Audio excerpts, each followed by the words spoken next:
Okay guys, today we're gonna interview 21 pilots for the first episode of One Squad, a series of interviews of one music artist. Let's see how it goes.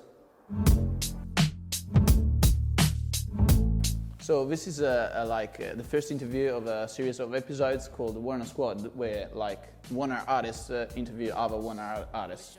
So the first question I'm gonna ask is last night you won the best alternative and you won the best live at the MTV AMAs. How important has been for you the live shows to become the artist you're now? I would say that it's the most important.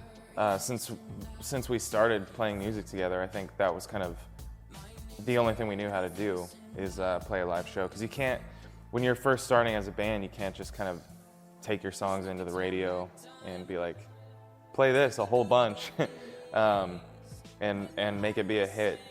So the only thing that you can do is play live shows and hope that people come and tell their friends and bring people to another show. So we feel, we feel proud of our show. We put a lot of time and effort and work into it, but it wouldn't be what it is without all the people who come to the show.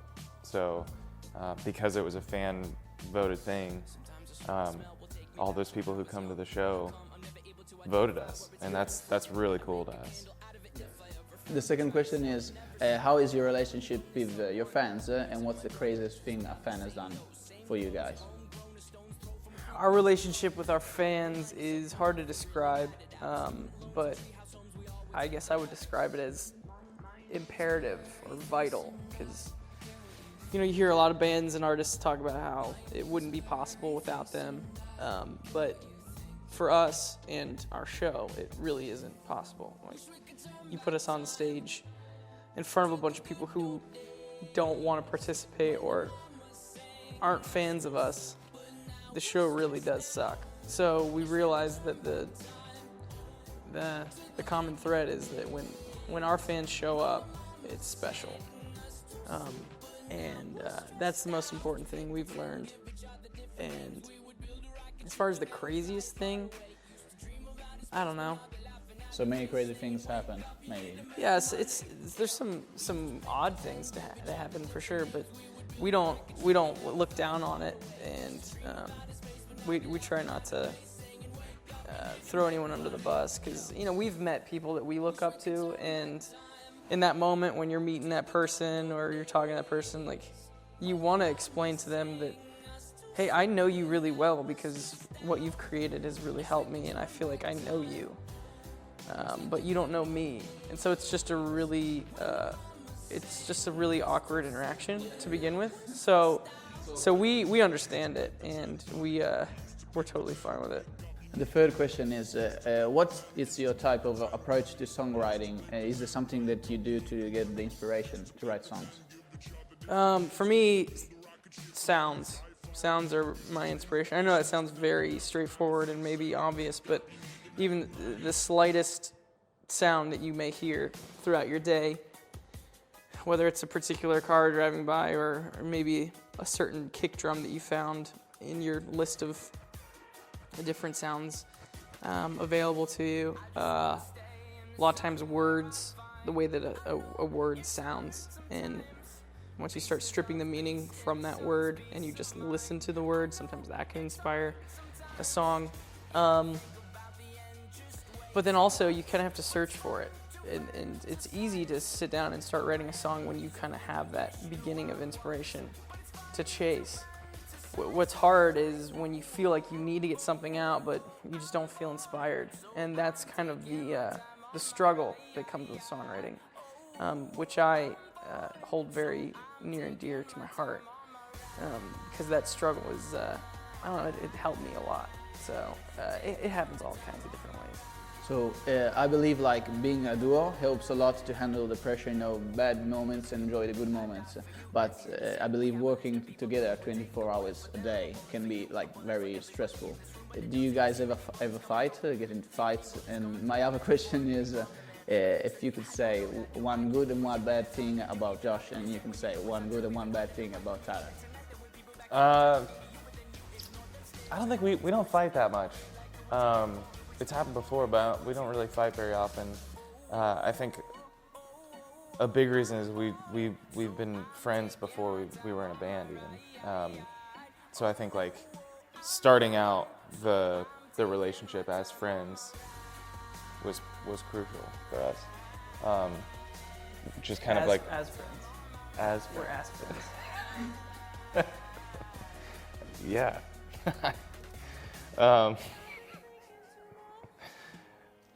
That's it.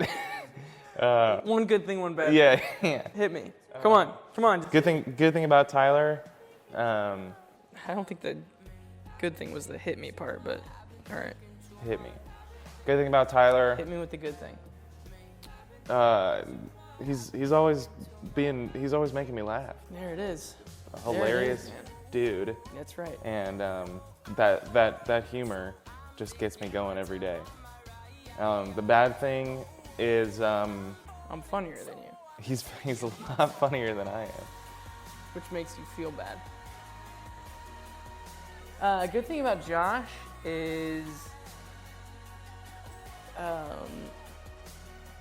he's so much better looking than me that it humbles me. You know, like anytime I feel like, man, I'm like the lead singer of this really popular band now, I just look over at who I'm in a band with and realize like I'm definitely like the ugly one.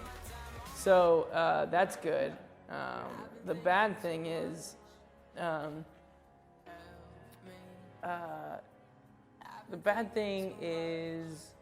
trying to think of a bad thing of yours.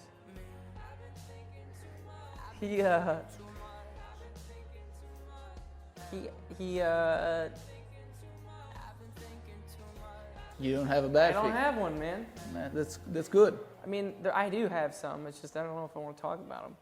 Fair enough. Go ahead. No. So, one question. I guess you guys have like very little time because touring and everything. But do you guys like reading? And is there a book that inspired you ever? Not the reading type. I don't read as much as I should. That'll be a big fat no. Okay, fair enough. I'll read the back of like cereal boxes. Something. Ah, yes. Yes. Like I still, when I was a kid, I always did that and like played the games and stuff. Like when you don't have the cereal box in front of you, it's like you don't even know how to eat the cereal. You're Yeah. like, what am I supposed to do? Yeah. What do I even do right now? Yeah. Yeah. Is there a moment in your career where when you realized there was like a turning point, when you realized everything changed, like something big was gonna happen in your life? Like a certain moment, maybe after a show or I don't know. We always like to answer that question with when we were able to quit our jobs was a big moment for us. And even at that point, nothing was really set in stone. We just knew that we were going to try to take a stab at it for real. But that day where we were able to throw in the towel and tell our jobs that we weren't coming back was both kind of like a little scary, but also a really cool moment for us because we knew we were going to try to pursue this 100%. So I think that's probably that's the first thing that comes to mind. I think we have the last one. No, the last two. Would you tell us like 3 or 4 songs that you just listen to, you know, I don't know, maybe on streaming or wherever, like on your playlist lately? Songs or artists you are listening to lately? We listen to a lot of Sigur Rós. We listen to Death Cab.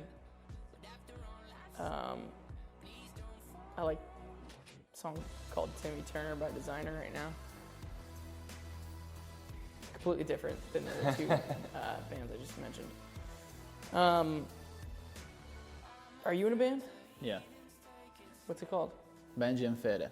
We're a duo, but we're quite different from you guys. Really? We're like more pop mainstream and we play like Italian music, so. Well, I want to check it out. Yeah, I'll put that on my. That'll be in my other answer. you don't want it on your playlist? No, yes, we do. Okay, I guess We so. do. Yeah. That's awesome. Now I'm even more tense than when you said this. Okay, so last question is, okay, how does it feel to be a generation idol? Like to be like, let's say, even a role model, maybe on like not maybe, even a role model for people, you know, for young people. I guess we're both in our families. We're both the oldest child, and we have 3 younger siblings. So I think that we've always kind of tried to be kind of a good example or a good leader to our siblings. And now it just feels like we've got a bunch of siblings.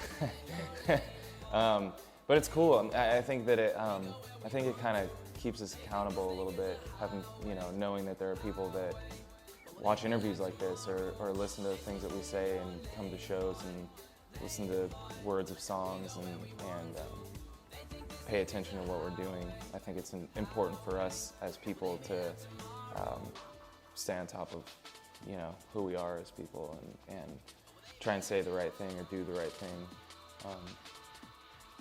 But just as we were older brothers and made mistakes sometimes, things will happen here and there. But I think it's good to have some accountability. Hello, Warner Squad. This is Josh. I'm Josh's friend, and we just want to say hi and thanks for everything you do for us. Peace.